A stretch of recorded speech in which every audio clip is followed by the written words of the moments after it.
بسم اللہ الرحمن الرحیم۔ السلام علیکم ورحمۃ اللہ وبرکاتہ۔ معزز طلباء کرام، آپ سب کیسے ہیں؟ آج ہم کتاب ہدایہ رابع میں سبق نمبر 211 کو پڑھ رہے ہیں۔ ہمارے آج کے سبق کا عنوان ہے مجوسی مزدور کی خبر کا حکم۔ آئیے پہلے اپنے آج کے سبق کی عبارت کو پڑھتے ہیں۔ بسم اللہ الرحمن الرحیم۔ وَكَذَا الْاخْتِلَافُ فِي اللِّجَامِ وَالرِّكَابِ وَالسَّفَرِ إِذَا كَانَ مُفَزَّزًا وَكَذَا الصَّوْبُ فِيهِ كِتَابَةٌ بِذَهَبٍ أَوْ فِضَّةٍ عَلَى هَذَا وَهَذَا الْاخْتِلَافُ فِيمَا يَخْلُصُ وَأَمَّا التَّمْوِيهُ الَّذِي لَا يَخْلُصُ فَلَا بَأْسَ بِهِ بِالْإِجْمَاعِ لهما أن مستعمل جزء من الإناء مستعمل جميع الأجزاء فيكره كما إذا استعمل موضع الذهب والفضة ولأبي حنيفة رحمه الله أن ذلك تابع ولا معتبر بالتوابع فلا يكره كالجبة المكفوفة بالحرير والعلم في الثوب ومسمار الذهب في الفص۔ قال ومن أرسل أجيرا له مجوسيا أو خادما فاشترى لحما فقال اشتريته من يهودي أو نصراني أو مسلم وسعه أكله، لأن قول الكافر مقبول في المعاملات لأنه خبر صحيح لصدوره عن عقل ودين يعتمد فيه حرمة الكذب، والحاجة ماسة إلى قبوله لكثرة وقوع المعاملات۔ قال وإن كان غير ذلك لم يسعه أن يأكل منه، معناه إذا كان ذبيحة غير الكتابي والمسلم، لأنه لما قبل قوله في الحل أولى أن يقبل في الحرمة۔ آئیے اب ہم اپنے سبق کی عبارت کا ترجمہ کرتے ہیں۔ وَكَذَا الْاخْتِلَافُ، اور یہی اختلاف ہے لگام میں، رکاب میں اور دمچی میں۔ اذا كان مفززا، جبکہ وہ چاندی چڑھی ہوئی ہو، اس پر چاندی کا ملمع کیا گیا ہو۔ وَكَذَا الثَّوْبُ، اور ایسے ہی وہ کپڑا جس میں سونے یا چاندی سے کچھ لکھا گیا ہو۔ وَهَذَا الْاخْتِلَافُ فِيمَا يَخْلُصُ، اور یہ اختلاف ان چیزوں میں ہے جو علیحدہ ہو سکیں۔ وَأَمَّا التَّمْوِيهُ الَّذِي، تو رہا وہ نقش و نگار جو اس سے جدا نہ ہو سکے، بالاجماع اس میں کوئی حرج نہیں ہے۔ لہما، حضرات صاحبین رحمہم اللہ کی دلیل یہ ہے کہ برتن کے ایک جز کو استعمال کرنے والا حقیقت میں اس برتن کے سارے اجزاء کو استعمال کرنے والا ہی کہلاتا ہے۔ پس یہ مکروہ ہے جیسے سونے اور چاندی کی جگہ پہ اس کو استعمال کیا جائے۔ ولی ابی حنیفہ، اور امام ابو حنیفہ رحمہ اللہ کی دلیل یہ ہے کہ یہ جز کا استعمال تابع ہے اور توابع کا کوئی اعتبار نہیں ہوتا، لہذا مکروہ نہیں ہوگا۔ کالجبۃ المکفوفۃ بالحریر، جیسے وہ جبہ کہ جسے ریشم سے باندھ دیا گیا ہو۔ والعلم فی الثوب، اور کپڑے کا نقش و نگار۔ ومسمار الذهب فی الفص، اور نگینے میں سونے کی میخ۔ امام محمد رحمہ اللہ فرماتے ہیں کہ جس نے اپنے مجوسی ملازم یا خادم کو بھیجا اور اس نے گوشت خریدا اور یہ کہا کہ میں نے یہ گوشت کسی یہودی یا نصرانی یا مسلمان سے خریدا ہے، تو مالک کے لیے اس بات کی گنجائش ہے کہ وہ اس گوشت کو کھا لے، اس لیے کہ معاملات میں کافر کا قول معتبر ہوتا ہے، اس لیے کہ یہ خبر صحیح ہے، کیونکہ یہ خبر ایک عاقل اور ایسے دین کے ماننے والے سے صادر ہوئی ہے جہاں حرمت کذب کا اعتقاد رکھا جاتا ہے اور معاملات کے کثرت سے واقع ہونے کی وجہ سے اس خبر کو ماننے کی ضرورت بھی ہے۔ قال امام محمد رحمہ اللہ فرماتے ہیں اگر معاملہ اس کے علاوہ ہو تو مالک کو وہ گوشت کھانے کی اجازت نہ ہوگی۔ امام محمد رحمہ اللہ کی مراد یہ ہے کہ جب وہ غیر کتابی اور غیر مسلم کا ذبیحہ ہو، اس لیے کہ جب حلت کے سلسلہ میں مجوسی ملازم کے قول کو قبول کیا گیا ہے تو حرمت کے باب میں اس کا قول زیادہ قابل اعتبار ہوگا۔ تو ہمارے سبق کے پہلے حصے میں تو گزشتہ سبق سے کچھ تفصیل باقی تھی، اسی کا تذکرہ ہو رہا ہے۔ گزشتہ سبق میں یہ مسئلہ چل رہا تھا کہ ایسی چیزیں جہاں سونے یا چاندی اس کا پترا لگایا گیا ہو یا سونے چاندی کو کم مقدار میں استعمال کیا گیا ہو، یعنی وہ پوری چیز سونے یا چاندی کی نہ ہو، چیز تو کسی اور دھات کی بنی ہوئی ہو لیکن اس پر سونے یا چاندی سے کچھ کام کیا گیا ہو، تو اس سلسلہ میں سید الفقہاء امام اعظم امام ابو حنیفہ رحمہ اللہ نے گنجائش کا تذکرہ فرمایا تھا، جبکہ امام ابو یوسف اس کے عدم جواز کے قائل تھے اور امام محمد رحمہ اللہ کا قول بھی اسی طرف تھا۔ تو یہاں بھی اسی بات کو ذکر کیا جا رہا ہے وَكَذَا الْاخْتِلَافُ فِي اللِّجَامِ، کہ یہی اختلاف جانوروں کی لگام کے اندر بھی ہے، گھوڑے کی لگام ہے یا کسی اور جانور کو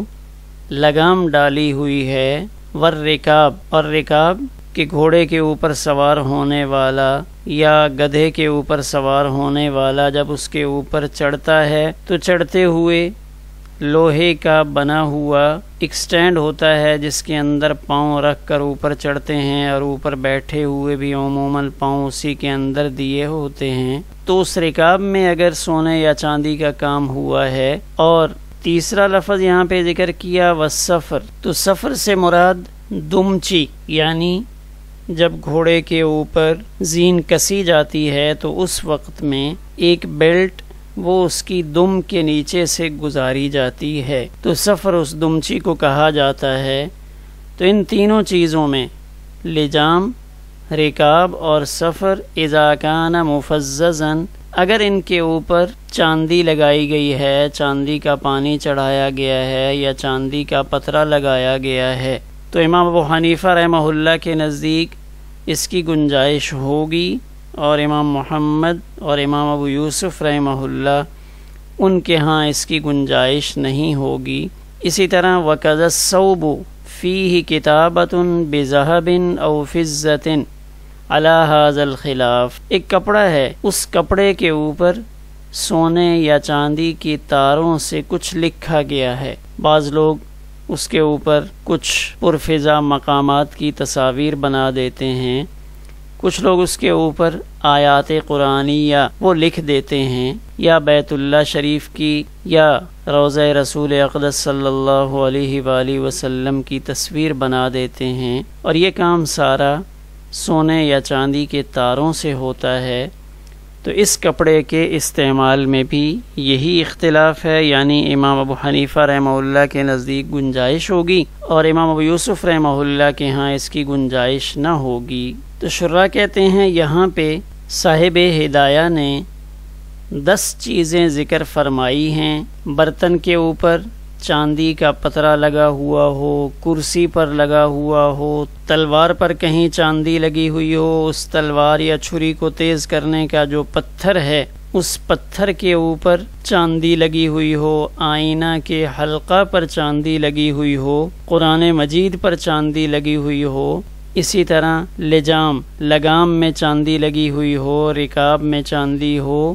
دمچی پر چاندی لگی ہوئی ہو، اور کپڑا یہ 10ویں نمبر پہ آ رہا ہے،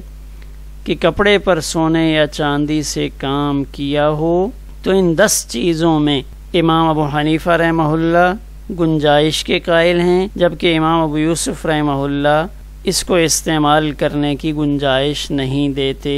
یہاں سے صاحب ہدایہ اسی مسئلہ کی تھوڑی سی تفصیل بیان کر رہے ہیں۔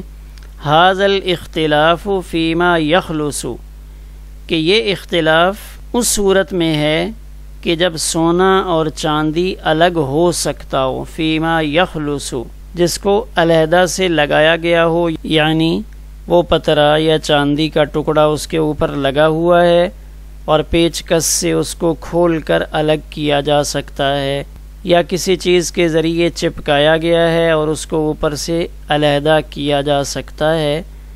تو یہ اختلاف تو صورت میں فیما یخلص جو الگ ہو سکتا ہو۔ لیکن اگر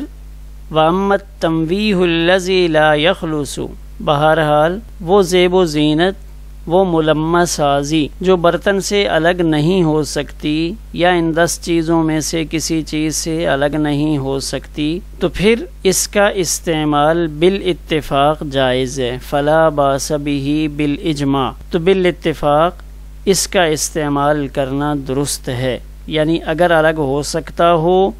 پھر تو اختلاف ہے، لیکن اگر اس کو مستقل طور پہ اس کے ساتھ جوڑ دیا گیا ہے،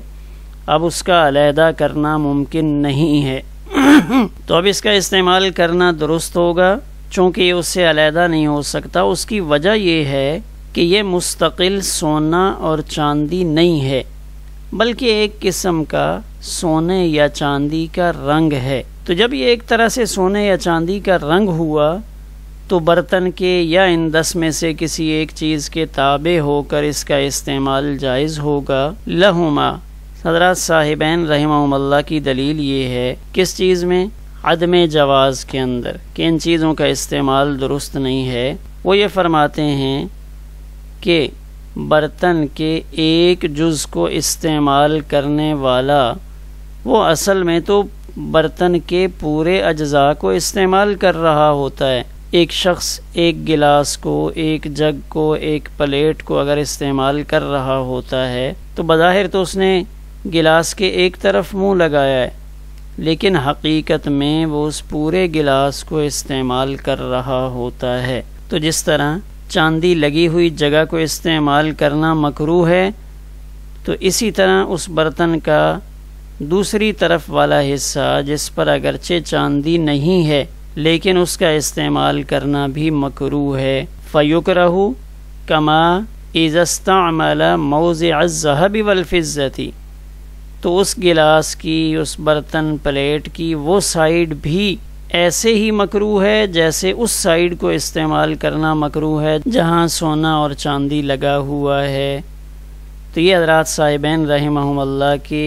عدم جواز کے قائل ہونے کی دلیل ہے، یعنی اگر کوئی شخص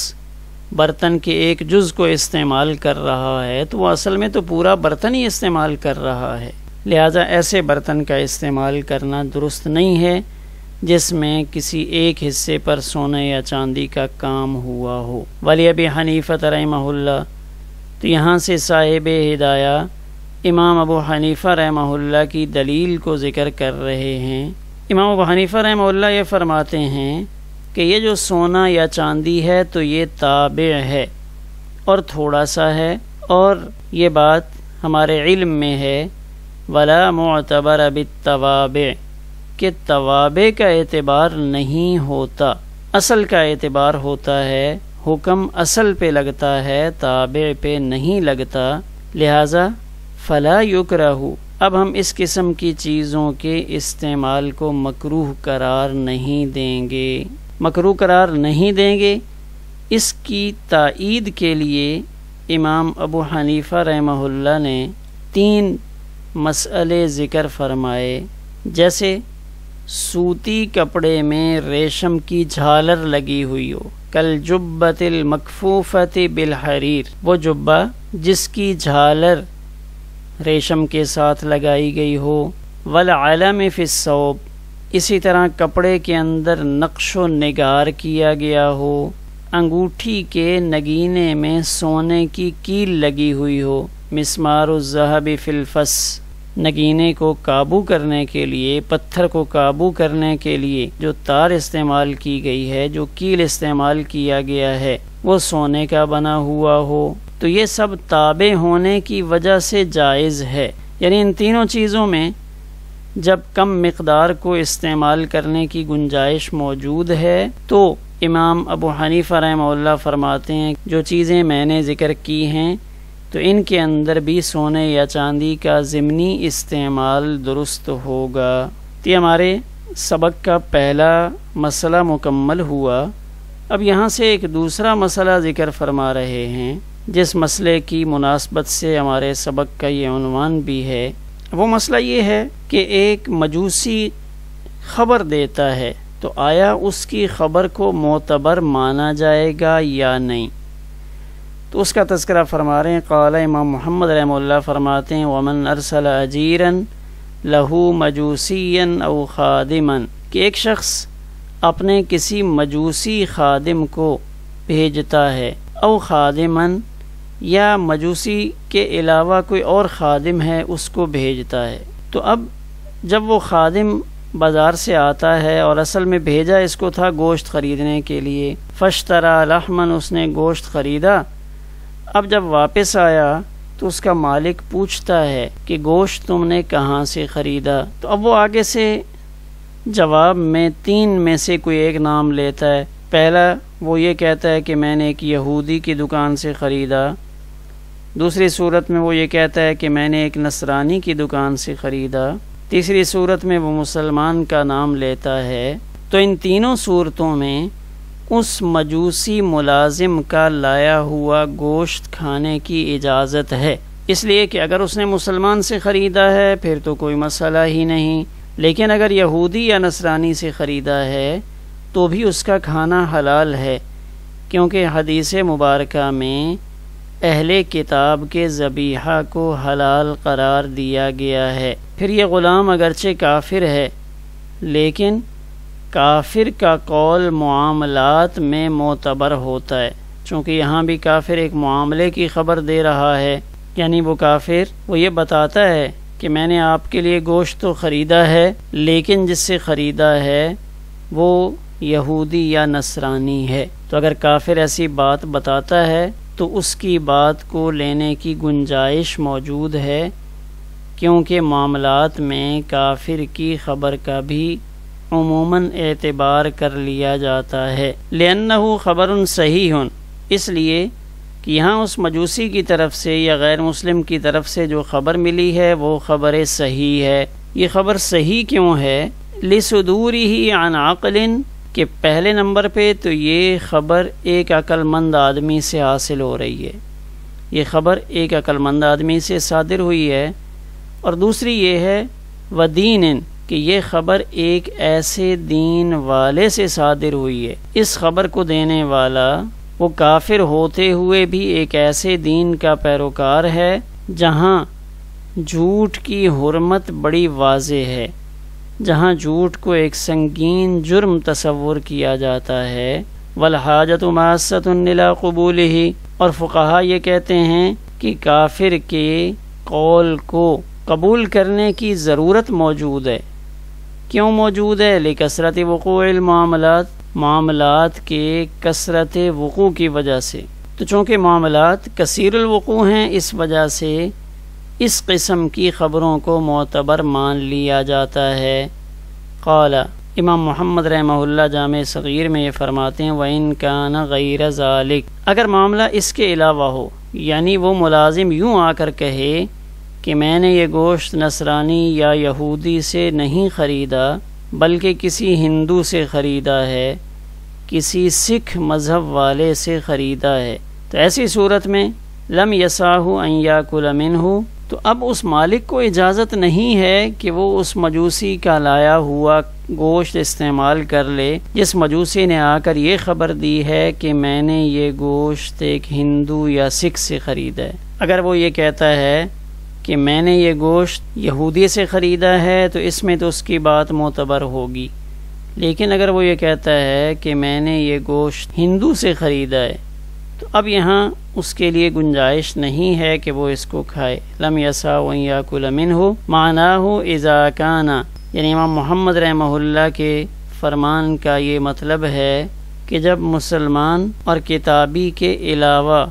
کوئی اور اس کو ذبح کرے. کیوں؟ تو کہتے ہیں لِأَنَّهُ لَمَّا قُبِلَ قَوْلُهُ فِي الْحِلِّ، اس لیے کہ مجوسی کا قول جب پہلے والے مسئلہ میں جہاں حلت تھی مان لیا گیا، تو جب حلت کے معاملے میں مجوسی کا قول مان لیا جاتا ہے تو پھر حرمت کے باب میں تو بدرجہ اولا اس کے قول کو مان لیا جائے گا، کیونکہ حرمت کے باب میں تو کچھ زیادہ احتیاط کی ضرورت ہوتی ہے. آخر میں ایک نظر اپنے آج کے سبق کے خلاصے پر ڈالتے ہیں. ہمارے آج کے سبق میں 10 چیزوں کا ذکر ہوا تھا، یعنی 10 چیزیں صاحب ہدایہ نے بطور مثال ذکر فرمائیں، جس میں امام ابو حنیفہ رحمہ اللہ تعالی کی رائے یہ تھی کہ ان کو استعمال کیا جا سکتا ہے، لیکن استعمال کرتے ہوئے ایک احتیاط برتی جائے کہ سونے یا چاندی کی جگہ پر ہاتھ یا منہ وغیرہ نہ رکھا جائے. تو اس احتیاط کے ساتھ اس کو استعمال کیا جا سکتا ہے، جبکہ امام ابو یوسف رحمہ اللہ نے مطلقاً ان کے استعمال سے منع فرمایا. ان 10 میں سے پہلی چیز ہے برتن پر پترا لگا ہوا ہو، دوسری چیز کرسی پر وہ چاندی کا پترا لگا ہوا ہو، تیسری چیز تلوار ہے کہ اس پر کہیں چاندی لگی ہوئی ہو، چوتھی چیز تلوار تیز کرنے کے لیے جو پتھر ہوتا ہے جسے اردو میں سان کہا جاتا ہے، اس پتھر پر چاندی لگی ہو، آئینہ کے حلقہ پر چاندی لگی ہوئی ہو، یہ 5ویں چیز ہے. چھٹی چیز قرآن مجید پر چاندی لگی ہوئی ہو، 7ویں چیز لگام میں کہیں چاندی لگی ہوئی ہو، 8ویں چیز رکاب میں چاندی لگی ہوئی ہو، 9ویں چیز دمچی پر چاندی لگی ہو، 10ویں چیز تھی کہ کپڑے پر چاندی یا سونے کی کتابت ہو. تو یہ 10 چیزیں جن میں اختلاف رائے موجود ہے ان کو ذکر فرمایا. آگے ہمارے سبق میں یہ تھا کہ ایک وہ صورت ہوتی ہے جس میں چاندی الگ ہو سکتی ہے، اور ایک وہ صورت ہے جس میں وہ سونا یا چاندی الگ نہیں ہو سکتا. یعنی یہ اختلاف فیما یخلص، جو الگ ہو سکتا ہو. تو جو چاندی الگ ہو سکتی ہے اس میں تو اختلاف ہوگا، یہی 10 صورتوں والا. لیکن اگر وہ چاندی الگ نہیں ہو سکتی تو پھر بالاتفاق سب کے نزدیک اس کا استعمال درست ہے، اس کے استعمال میں کوئی حرج نہیں، کیونکہ یہاں اصل میں وہ چیز تو سونے اور چاندی کی بنی ہوئی نہیں ہے، بلکہ اس کے اوپر تو صرف سونے یا چاندی کا ملمہ کیا گیا ہے، کوئی پتری لگائی گئی ہے. حقیقتاً وہ چیز کسی اور دھات کی بنی ہوئی ہے. حضرات صاحبین رحمہ اللہ نے جو منع فرمایا، یعنی یہاں امام ابو یوسف رحمہ اللہ کے ساتھ امام محمد رحمہ اللہ کے قول کو ملا کر ذکر کیا، گویا کہ حضرات صاحبین کی رائے یہی ہے کہ اس صورت میں بھی برتن کو یا ان چیزوں کو استعمال نہ کیا جائے جہاں سونا یا چاندی تھوڑی مقدار میں لگا ہوتا ہے. اس کی وجہ یہ ہے کہ برتن کو استعمال کرنے والا جو اس کے ایک جز کو استعمال کرتا ہے تو وہ ایک جز نہیں، گویا کہ سارا برتن ہی استعمال کر رہا ہوتا ہے. لہٰذا جیسے اس جگہ پہ منہ لگانا منع ہے جہاں چاندی یا سونا لگا ہوا ہے، ایسی جگہ پہ ہاتھ رکھنا یا بیٹھنا منع ہے جہاں سونا یا چاندی لگی ہوئی ہے، یعنی اس جگہ سے احتیاط برتنی پڑے گی. تو پھر اس کی دوسری سائیڈیں بھی ایسے ہی منع ہوں گی جیسے وہ چاندی یا سونے والی سائیڈ ممنوع ہے. آگے مجوسی کی خبر کی 2 حالتوں کا ذکر فرمایا کہ مجوسی ایک صورت تو یہ ہے کہ وہ خبر دیتا ہے آ کر کہ میں نے کسی کتابی سے یہ گوشت خریدا ہے، یہودی نصرانی یا مسلمان، تو اس صورت میں تو مجوسی کی بات کو لے لیا جائے گا. اور اگر مجوسی خبر دیتا ہے کہ میں نے یہ گوشت کسی ہندو سے خریدا ہے تو اس صورت میں اس مجوسی کی بات بدرجہ اولا لی جائے گی. یعنی ایک حالت میں جو پہلی حالت تھی جب اس نے آ کر بتایا کہ میں نے یہ گوشت ایک یہودی سے خریدا ہے، تو اس کی بات کو مانا گیا، اس پر اعتبار کر کے اس گوشت کو استعمال کرنے کی اجازت دی، گویا کہ وہ حلت کی خبر دے رہا تھا۔ اب مجوسی نے آ کر بتایا کہ میں نے یہ گوشت ہندو سے خریدا ہے، تو اب وہ حرمت کی خبر دے رہا ہے۔ تو جب حلت کی خبر میں اس کی بات معتبر ہے تو حرمت کی خبر میں تو بدرجہ اولا اس کی بات معتبر ہونی چاہیے۔ معاملات میں غیر مسلم کے قول کو قبول کرنے کی وجہ یہ ہے کہ معاملات دنیا میں کثیر الوقوع ہیں، اس لیے کہ جو آسمانی مذاہب ہیں ان سب مذاہب میں جھوٹ کو حرام قرار دیا گیا ہے۔ جھوٹ چونکہ سب مذاہب میں حرام ہیں، لہذا اس حرمت کی وجہ سے ہر مذہب کا ماننے والا جھوٹ سے بچنے کی کوشش کرے گا۔ تو اب غیر مسلم بھی اگر اس بات کی خبر دیتا ہے تو چونکہ وہ غیر مسلم عقل والا بھی ہے اور ایک ایسے دین کو تسلیم بھی کرتا ہے جس میں جھوٹ سے منع کیا گیا ہے، تو اب اس کی بات کو معتبر سمجھا جائے گا، اس کی بات کو لیا جائے گا، اس لیے کہ معاملات کے کثیر ہونے کی وجہ سے اگر ہم یہ شرط لگا دیں کہ معاملات میں صرف مسلمان کی بات ہی معتبر ہوگی تو پھر بہت ساری دشواریاں پیدا ہو جائیں گی۔ یہاں ایک اصول کار فرما ہے، وہ یہ کہ معاملات میں غیر مسلم کی گواہی اور اس کی خبر معتبر ہوتی ہے، لیکن ایک شرط کے ساتھ کہ وہ جھوٹ بولنے میں مشہور نہ ہو۔ اگر وہ شخص غیر مسلم پہلے سے ہی معاشرے میں جھوٹا مشہور ہے، پھر اس کی بات بھی معتبر نہیں ہوگی۔ ہمارے آج کے سبق میں ایک لفظ آیا تھا سفر، جسے دمچی کہا جاتا ہے، اس کو دیکھتے ہیں کہ وہ کیا ہوتی ہے۔ تو یہ گھوڑے کے اوپر جب زین کسی جاتی ہے تو یہاں سے اس کا ایک ٹکڑا یہ گھوڑے کی دم کے نیچے سے گزارا جاتا ہے۔ بظاہر یہاں سے گزارنا اس زین کو قابو میں لانے کے لیے ہے۔ تو یہ سفر یعنی دمچی، تو اس سفر یعنی دمچی میں اگر سونے یا چاندی کے تار کو استعمال کیا گیا ہے تو امام ابو حنیفہ رحمہ اللہ کے نزدیک اس کے استعمال کی گنجائش ہوگی، جبکہ امام ابو یوسف رحمہ اللہ کے ہاں اس کا استعمال درست نہیں ہوگا۔ ہمارا آج کا سبق اسی پر مکمل ہوا۔